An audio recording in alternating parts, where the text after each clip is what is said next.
Yaorana et bienvenue dans Manava. L'histoire de la Polynésie a été marquée par de nombreux changements culturels et sociaux. Parmi ceux-là se trouve la mise en place de l'état civil qui a été une étape importante.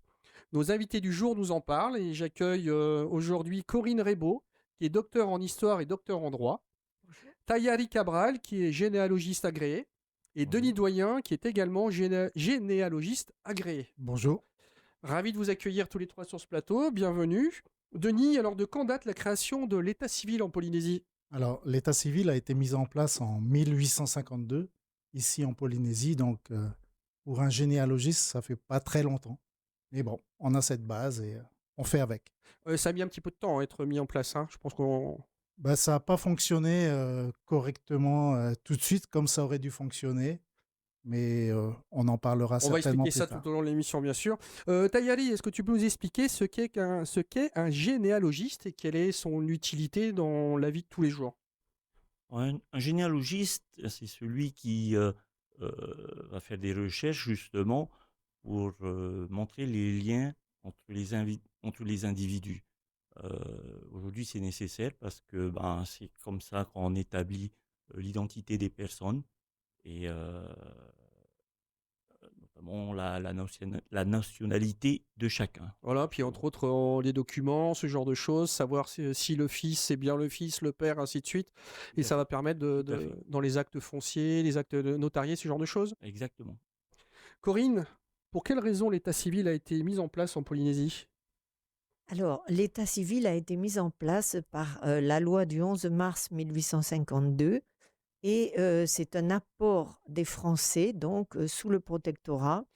Mais l'objectif n'était pas, comme on peut le croire actuellement, d'imposer des règles de façon brutale afin de tout transformer. Parce que les Français de 1842, le début du protectorat, puis 1852, les lois sur l'état civil, ce sont des gens qui sont issus de la Révolution et issus de l'Empire. Et donc, ils considèrent que le Code civil va apporter quelque chose de nouveau aux Polynésiens. On va écrire les lois, bon, certaines ont déjà été écrites par les missionnaires, mais on va écrire la loi afin qu'elle soit claire, que chacun connaisse ses droits et puisse se positionner dans la société par rapport à ça. Donc, c'est aussi l'idée d'un apport qui est l'apport issu de la Révolution et de l'esprit des Lumières au milieu du 19e siècle en Polynésie. Donc le fond était plutôt bon, mais la forme était... On va voir qu'elle a eu quelques difficultés à se mettre en place. Alors, l'idée générale était intéressante puisque pour les Français de métropole, on va dire, c'était aussi un apport pour eux parce que le Code civil ne date que de 1804. C'est ça. Et donc, quand ils arrivent en 1842 et qu'ils instaurent cette loi sur l'état civil en 1852, très peu de temps s'est écoulé. Donc déjà, c'est expérimental, on peut dire, en métropole. Et ça va l'être aussi en Polynésie parce que c'est l'idée d'apporter vraiment quelque chose. Alors après, il est vrai qu'au niveau de la forme et du déroulement des événements, ça va être assez compliqué. Ça va être assez compliqué, on va l'expliquer, en tout cas on va essayer de l'expliquer. Tayari, comment est-ce que la population était identifiée avant la mise en place de cet état civil ? Tu m'as parlé, je voudrais que tu m'expliques la notion de trilogie par exemple. Ok.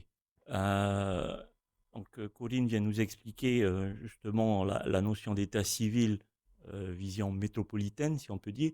Il existait également l'état civil traditionnel. On qualifie ça comme étant plutôt la généalogie traditionnelle.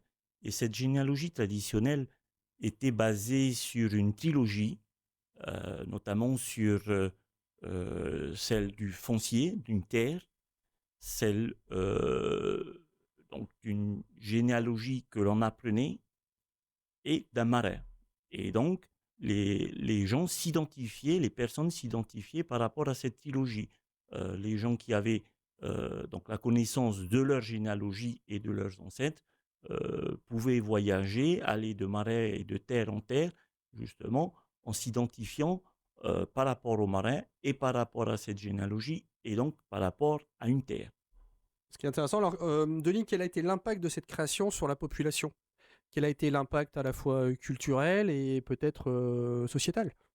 Bah, alors ça, je veux dire, cette loi a bouleversé, je dirais, le comportement de la population, puisque ça faisait pas partie de sa façon de vivre, de sa façon de voir, puisque bon, le Polynésien déjà changeait de nom, pouvait changer de nom en fonction, par exemple, de guerre ou Oui, de d'actes, victoire, voilà, voilà.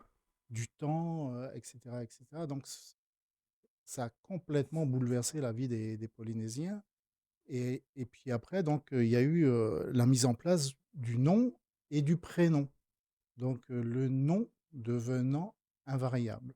Voilà, c'était les principales règles au niveau de l'état civil. Donc, le Polynésien de l'époque n'était pas du tout, je dirais, fait pour Bah, ces très clairement, on a dispositions. amené, c'est ce que disait Corinne tout à l'heure, on a amené une façon de faire propre à la France métropolitaine et on l'a imposé Voilà, pour de bonnes ou mauvaises raisons. On ne fait pas de politique, hein, non, c'est de non, l'histoire, mais on l'a imposé à des personnes dont c'était pas du tout les habitudes. tout à fait.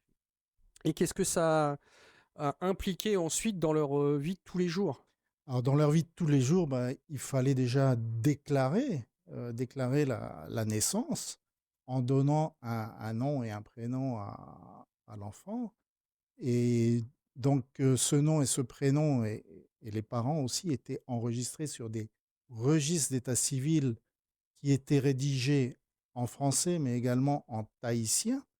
Donc, et heureusement, puisque bon, la loi française, bon, c'est la langue française qui prime, mais heureusement qu'on a ces actes qui ont été imprimés et remplis et rédigés en tahitien. Ça nous donne de l'information importante aujourd'hui. Alors, on trouve dans des registres d'état civil de l'époque, des fois rédigés en français et en tahitien, avec les mêmes informations. Donc, il faut faire un peu le tri. Ou alors, c'est rédigé que en tahitien ou alors c'est rédigé qu'en français. Mais beaucoup de registres de l'époque sont beaucoup rédigés en tahitien. Corinne, il y a eu différentes étapes on va dire, à la mise en place de cet état civil, et les étapes étaient un peu liées à l'intégration on va dire, du protectorat sur toute la Polynésie, et entre autres en 1880 avec Pomaré, une fois qu'il a intégré certaines îles au protectorat. Ben, déjà, entre 1852, la loi sur l'état civil et l'annexion en 1880, va s'écouler du temps. Et ce temps, disons que les personnes ne vont pas forcément aller déclarer leur nom, ne vont pas forcément se déclarer parce qu'on va obliger d'eux, comme disait Denis, de se fixer sur un nom, alors que le nom polynésien était très long. Il incluait le marais, il incluait des ascendants, Culturellement, il y a un vrai et, gap, hein. il incluait tellement d'autres choses. Alors déjà, on leur dit d'en choisir un seul, puis de le garder de génération en génération, ça c'est très complexe, et surtout de ne plus en changer, ce qui était pourtant une coutume. Au cours de la vie, après une maladie, une bataille, une blessure, etc., on pouvait changer aussi de nom. Donc tout ça est très complexe, et puis on n'a pas les moyens de communication qu'on a actuellement. Dans les années 1850, 60, 70, 80, on l'a dit, mais après, est-ce que les gens vont vraiment aller voir le Tavana, vont vraiment aller faire écrire cela sur un registre? Parce qu'ils sont toujours encore dans la mouvance d'une tradition orale. Donc, entre eux, ils se connaissent, ils se reconnaissent. Tandis que pourquoi faudrait-il aller écrire ça sur un papier, sur des documents? Très clairement un choc culturel. Donc, tout ça, ça va prendre beaucoup de temps.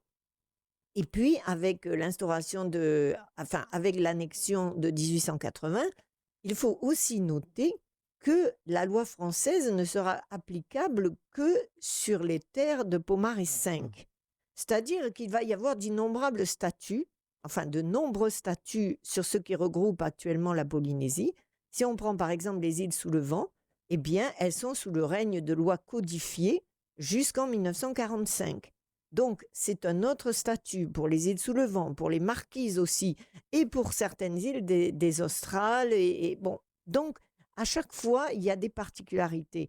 Et ce dont on parle, l'état civil, va surtout impliquer, on va dire, Tahiti et Moorea, principalement. Parce que déjà, ça va être très compliqué sur Tahiti et Moorea.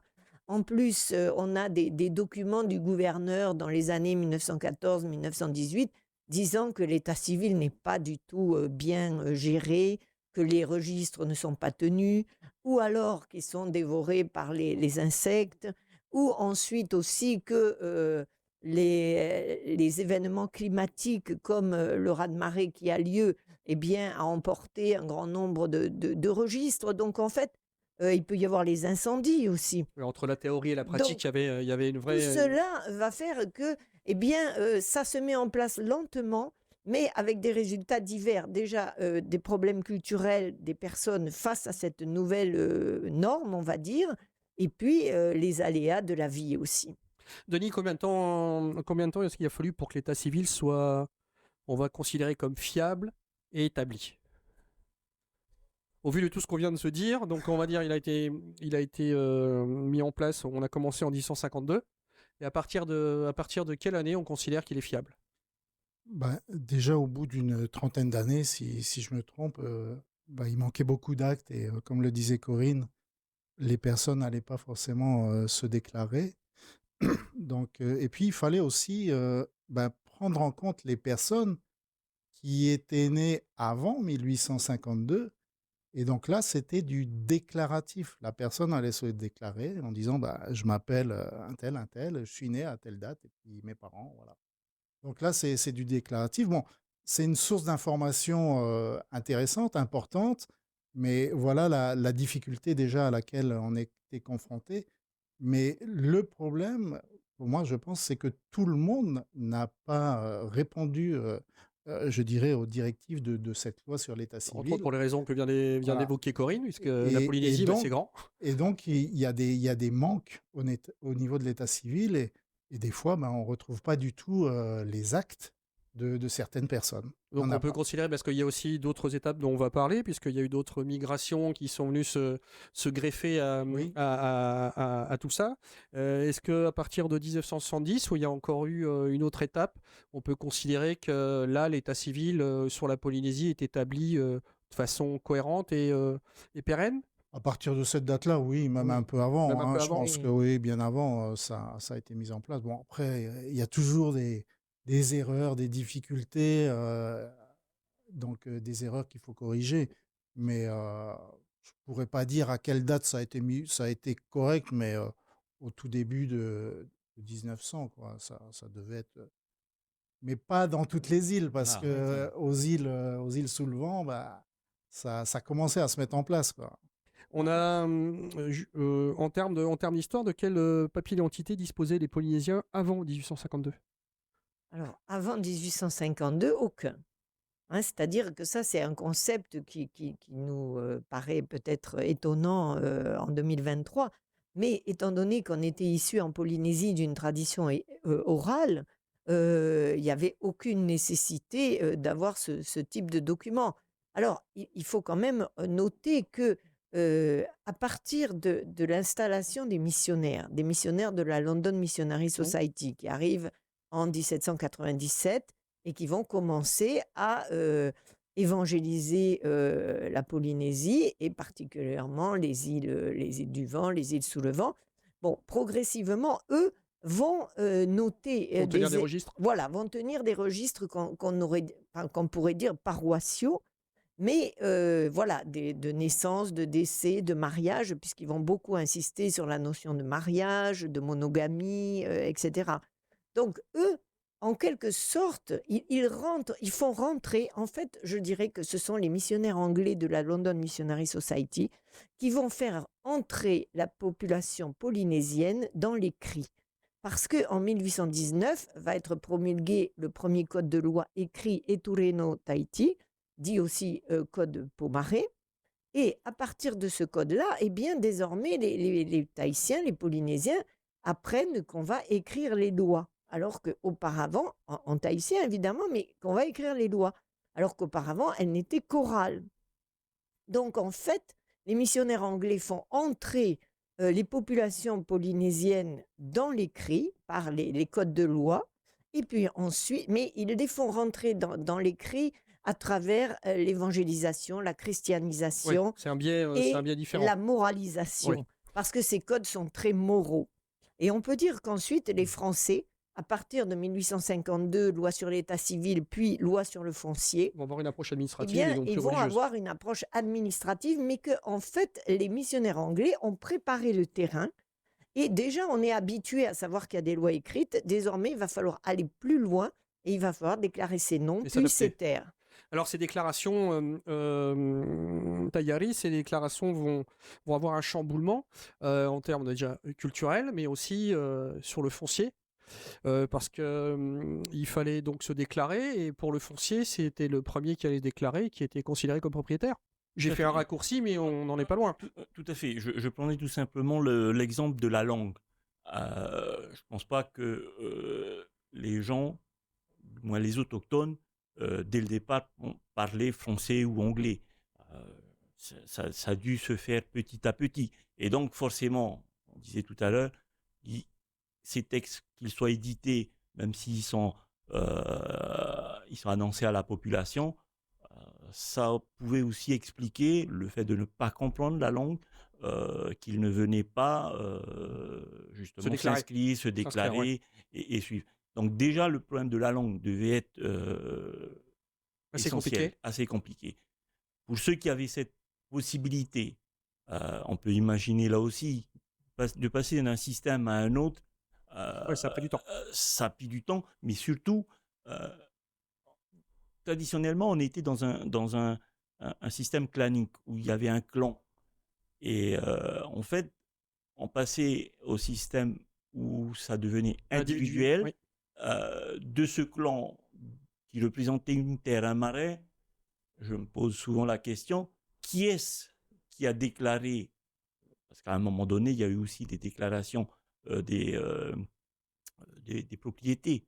Donc, qui est-ce qui venait déclarer? Est-ce que c'était le patriarche? Est-ce que c'était Est-ce qu'il y avait une l'aîné? concertation en amont du clan Voilà. pour dire c'est toi qui vas les déclarer ou pas? Et malheureusement, là-dessus, on n'a aucune information.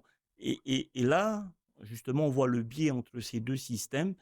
On peut se poser naturellement Puis comment... clairement, il y a eu aussi quelques dérives. On va dire, certaines personnes se sont déclarées propriétaires de terrain alors qu'ils étaient plusieurs dessus.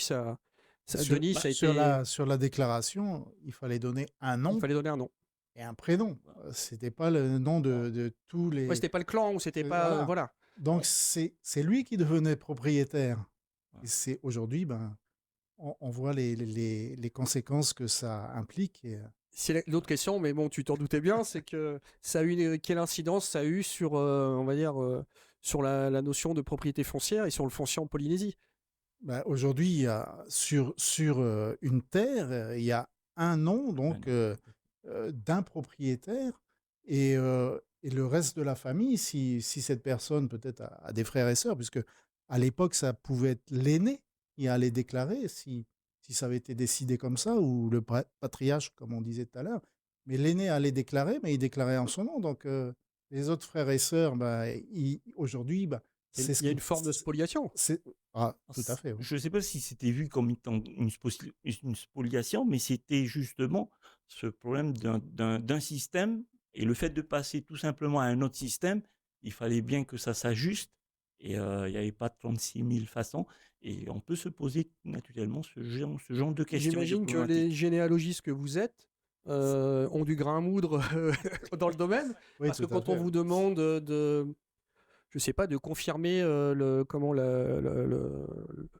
fait que tel terrain appartienne à telle personne, vous devez remonter et vous pencher sur justement ces changements de l'époque. Alors, nous, ce qui nous intéresse, c'est justement ces liens, justement. Et on se rend compte que à partir d'un moment, d'une certaine époque, il est difficile justement de retrouver, de faire ces liens entre les générations. Ça s'arrête à un moment donné et on a du mal. Alors, Transmission orale. Oui. Tout à fait. Et du Compliqué. fait qu'il y a eu changement de nom, En de plus, prénom, donc ça multiplie les pistes de recherche, quoi. il faut pas chercher que sur un nom. La personne, moi je l'ai vu dans des actes d'état civil, donc des actes officiels, où on retrouve la même personne, mais avec un nom et un prénom différents. Donc, le généalogiste doit montrer que c'est bien la même personne qui est propriétaire du bien. Ça montre la complexité quand il y a deux cultures qui se télescopent, on va dire, hein. Corinne, donc après du 152, les naissances étaient inscrites normalement sur le registre d'état civil, d'accord, on va dire normalement. C'est-à-dire que les nouveau-nés devenaient français par le droit du sol, ou est-ce que c'était encore une sorte de, allez, on va dire de pièce d'identité, mais annexe ou de deuxième catégorie? Alors, tout tous les sujets de Pomaré 4 puis Pomaré 5 deviendront des citoyens français à partir de 1880. Parce que ça a été, Voilà, clairement, ça a été mis dans les, les voilà, accords. les sujets de Pomaré 5. Auparavant, on est sous un système de protectorat, c'est-à-dire quelque chose d'assez mitigé, mais déjà, on met en place les choses avec ces questions d'état civil, de déclaration de terre, parce que l'idée originelle, c'était de clarifier les choses. Ce qui n'a pas forcément abouti, et, enfin, en tout cas, qui pose problème maintenant. Mais il est vrai que déjà, avec les premiers contacts, dans les familles qui se sont unies entre polynésiennes en général et anglais, parce que c'était surtout des Anglais qui étaient présents au 19e siècle, au moins au tout début, eh bien, euh, quelque part, ce qu'on appelle donc des demi, les familles issues de cela, avaient presque un avantage sur les populations qui vivaient dans une vallée ou qui étaient assez isolées à Pour la, eux, c'était normal, on va dire, c'était courant. mais parce que eux, issus d'anglais ou ensuite de français ou autre, eh bien, savaient que le papier, le document était important, avait une valeur. Donc, ils ont encouragé enfants, femmes polynésiennes et familles polynésiennes à aller déclarer les terres, ou enfin déjà leur nom et puis les terres. Tandis que ceux qui n'étaient pas liés à ces personnes qui avaient déjà une expérience de l'écrit, une expérience générationnelle, on va dire, n'ont pas forcément vu Ça a mis plus de l'intérêt. temps. Puisqu'en fait, ils continuaient à vivre sur ces terres qui étaient des terres claniques en indivision, et ils continuaient à manger, ils continuaient à vivre, Ça n'avait et pas d'incidence voilà, particulière pour le moment. personne ne les chassait. Donc, ils se disaient qu'on ne voyait pas l'intérêt d'aller faire ces démarches. Et puis, passer d'un système oral à écrit, c'est pas si évident. Donc, on peut dire que certains ont eu une avance sur d'autres et que ensuite, eh bien, ça a pu jouer des mauvais tours, on va dire, par la suite. Oui, en termes de foncier. Il y a aussi une étape qui a été assez intéressante, on en avait parlé dans une précédente émission, Denis, c'est l'intégration des populations chinoises arrivées au milieu du 19e. Et ça a été, on va dire, un petit peu plus facile, puisque à l'origine, les personnes étaient reconnaissables par Voilà. numéro. Alors, là, je vais parler pour un généalogiste, je veux dire, identifier une personne par un numéro, on est sûr que c'est la même personne et ça sera invariable. Maintenant, pour la personne elle-même, je pense que ça a dû être difficile d'avoir un numéro pour l'identifier, ou alors ça n'avait aucune importance pour cette personne compte tenu des souffrances ou des difficultés qu'elles avaient pu Ouais, connaître peut-être en elles sont venues de là où Chine on à vient. l'époque. Voilà. C'était Voilà. plutôt Donc, horrible. voilà. Si dans l'endroit où on arrive, on nous donne un numéro, alors c'est abject, mais c'est moins pire que ce qu'on a vécu. C'est Exactement. peut-être ça la démarche, c'est ça? Alors peut-être que ces personnes n'ont pas fait cas de ces numéros, et puis voilà. Mais en généalogie, bon là, ce que je trouve bien, c'est qu'il y avait un numéro pour identifier la personne et une photo aussi. Donc ça, c'est très rare d'avoir une photo d'un ancêtre, et pour une famille qui recherche donc ses ancêtres, ça peut être intéressant. Ça a été, on va dire, ça a facilité l'intégration au registre d'état civil. Bah, après, bon, après l'intégration dans les registres d'état civil, donc là, ça s'est passé, je dirais, à la française, entre guillemets, puisqu'il a fallu avoir des consonances françaises pour les noms, et ça a complètement changé aussi, je dirais, le nom original donc de la personne. Tayari, est-ce qu'il y a eu beaucoup d'erreurs de retranscription des noms justement parce que on va dire les personnels administratifs qui venaient d'Europe et qui arrivaient en Polynésie, parfois il y avait aussi un vrai gap culturel et très clairement il y avait des problèmes de compréhension sur le nom, sur la façon de l'écrire et ainsi de suite. Justement, en parlant du nom, le Polynésien, lui, avait l'habitude de mettre entre le nom et le prénom une particule, le A, hein. On s'appelait Jean de Pierre, par exemple. Et donc, c'était remplacé par A, cette particule. Et le problème, c'est quand on se rend compte sur les registres d'état civil, euh, pour les générations d'après, on prenait par exemple le prénom et on prenait pas le nom. C'est ce que expliquait Denis. On faisait justement cet amalgame. Alors, soit c'est le prénom, soit c'est le nom. Et du coup, on se retrouve avec des familles qui sont de la même famille, mais qui n'ont pas le même nom. On a, pour ainsi dire, créé des nouvelles familles. Ça, c'est un exemple justement de conséquence de cette transcription des habitudes que le Polynésien avait. Et quand on a voulu le mettre par écrit, voilà le type de problème auquel aujourd'hui on peut être confronté. Et vous, comment vous réussissez à, j'irais dire, faire le tri dans tout ça et vous dire, bah, tiens, c'est effectivement telle personne qui est bien l'ancêtre de telle personne. Si on veut bien faire son travail, on regarde les deux, justement, le prénom et le nom, justement, pour être sûr de ne pas en oublier, quoi. Mais ce n'est pas une preuve irréfutable, parce que là encore, là je parle justement du nom et du prénom, mais dans l'orthographe, là aussi, c'était manuscrit. C'était Ça, compliqué c'est aussi. encore autre chose. Des problèmes comme ça liés à la transcription du nom sur un registre, il y en a beaucoup en généalogie aujourd'hui, et c'est surtout le travail que le généalogiste doit faire justement pour ça. Et puis dans le nom, vite fait, oui. Dans le nom, des fois on trouve des noms avec 4 A, et puis ça peut être des fois le A est relié au père, à la mère, aux grands-parents. Donc c'est voilà ce qui est un petit peu, voilà, il faut connaître ces points qui à la fin pour moi ne deviennent plus des difficultés. Mais il faut comprendre comment ça a marché. Ouais, mais on a essayé de l'expliquer au mieux. Et grâce à vous, on a pu comprendre qu'il y avait une réelle complexité à la mise en place de l'état civil en Polynésie et surtout son utilité. Merci à tous d'avoir répondu à mes questions. Cette émission sera en replay sur le site de TNTV. Bonne fin de journée avec TNTV.